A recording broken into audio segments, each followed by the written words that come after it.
my name is Lori Boardman. Welcome to my kitchen in Southeast Missouri, also known as the Boot Hill. I'm going to prepare to you today a recipe that I call a new twist on succotash.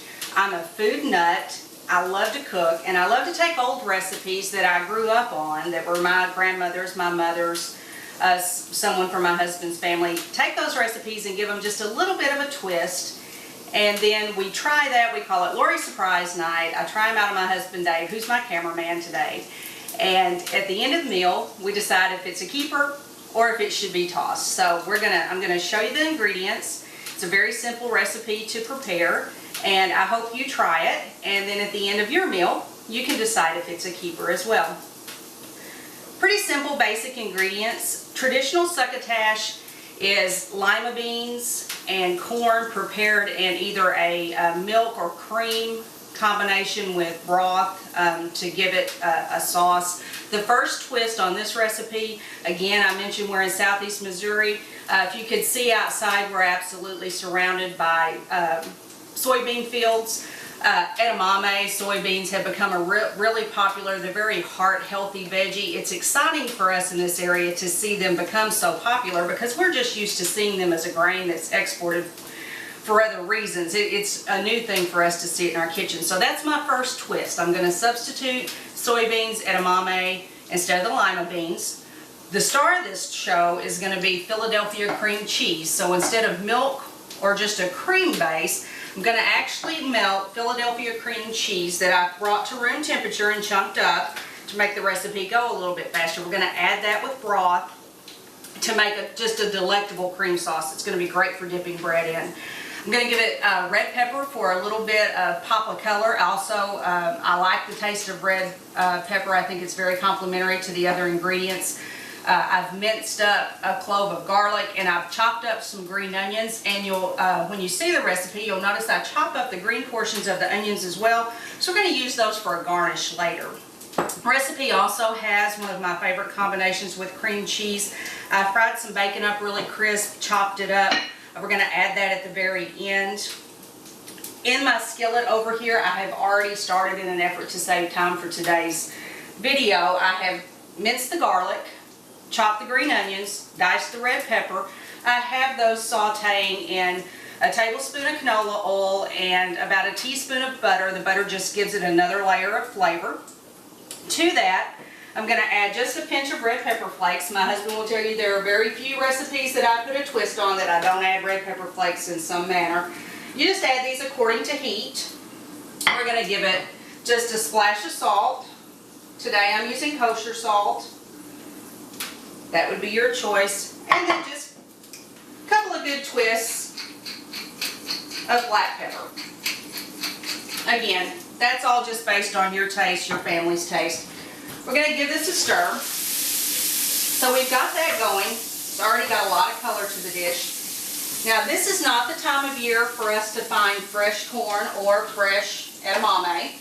So I've used frozen products. You should be able to find those in any supermarket. I have prepared these according to the directions on the package, which was simply to boil them for about 3 to 4 minutes. Don't add any salt. If your particular brand of frozen produce calls for salt, just simply boil them in the water because you're adding a whole lot of flavor to this with the ingredients that you're adding afterwards. So I have prepared those. I've drained them. Then I rinsed them really quickly in cold water to stop the cooking process, because remember we've got a little bit more cooking here to do, and we don't want this to be mushy. We want the beans and the corn to still have some substance to them. So you can see this is a very colorful dish. Gonna toss these around. This goes quickly from this point on. This is not something you really can walk away from at this point, because keep in mind that our veggies are warm. I had sauteed the red peppers and onions and the minced garlic for 2 to 3 minutes while we were doing the intro to the video. Now I'm just simply going to add half a package of 8-ounce cream cheese. Again, it's at room temperature. That's just going to make it go a little bit faster. Going to put this on, let this start melting.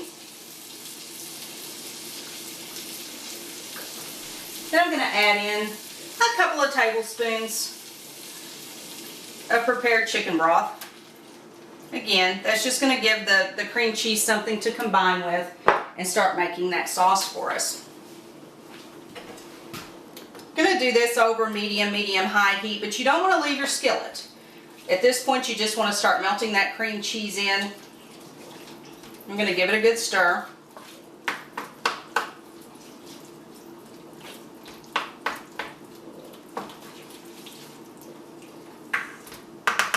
We're going to talk about some alternate endings for this recipe. My original recipe when I did this twist and the way I had it growing up was just simply a side dish on any weeknight meal. My family always had a large garden. These were always things we had. If it was summertime, we would go out and pick them fresh. Mom always kept a lot of stuff in her freezer. And so we would just stop here and call it a side dish. The thing I like about this as a side dish is because it is more than one vegetable. You really don't have to do a lot else. This is going to complement any meat. It's going to go really well with chicken or pork. It's going to go well with fish. It's going to go well with red meat. So you can come in from work. You see how quickly this has gone together. Your corn and soybeans are going to boil 3 to 4 minutes. While you're doing that, you saute your other items. Now you're at this point, and you can call it ready in probably less than 15 minutes. So if it's a weeknight and you're busy, you stop here, you make some warm crusty bread. You want that because you want to be able to dip this sauce. This is just absolutely going to make it irresistible. People are going to forget about the fact that they're eating soybeans, that they're even eating veggies here.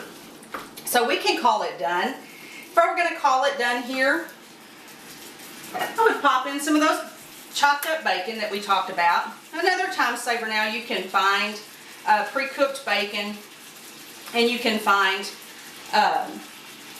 real bacon that's already minced for you. So on a weeknight, that would be good. Stir that in. It's going to give it a little bit of crunch. It's going to give it one more layer of flavor, which is important. And then we could plate this in a bowl, make a side dish. I've got one here. You can see it does have a lot of color. When I come back, we want to hit this with a garnish of our green onions, and we can call it done. But after I made the recipe the first time, I had some leftovers. We don't like to waste anything, so we came up with another couple of ideas. This is a recipe that's very appealing to the eye, and we all know we eat with our eyes first. It has a good flavor. It's going to hold up well even for a holiday meal or for a dinner party.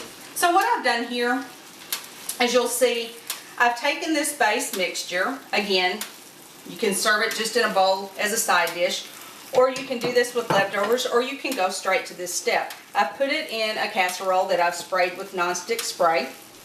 I've taken just butter crackers. You can find these just in any grocery store. I've taken these buttery wafer crackers. I've crumbled them up. I added some butter to it. Just tossed it around. Got that ready to go. And then because we only used half of our package of cream cheese, we have a half a package left that I cubed in advance. You can see where I've put that in over this part of the recipe. Then I simply sprinkled on the buttery crumb crackers on top. You can take this now, put it in a preheated 350-degree oven. Bake it for probably about 15 minutes depending on your oven. Just keep an eye on it. All you're trying to do at this point is melt that extra cream cheese that you've added and brown your crumbs on top. So now you've got something that's going to be very elegant on a buffet. Like I said, it's a great use of your leftovers. Just one more way to serve it. Now, the other idea I came up with, we do a lot of dinner parties where we have friends come over, and a lot of times I like to do little individual portions. So this is simply this step done in an individual ramekin. I've already baked this one off so you can see that the cracker crumbs are now brown. I put a little bit of garnish on top of it, and it just gives you one more twist on a recipe that already had several twists in it. So there's your options. I hope you try it. I hope you enjoy it. We decided this one was a keeper, so you give it a try and give me some feedback and let me know what you think. Enjoy!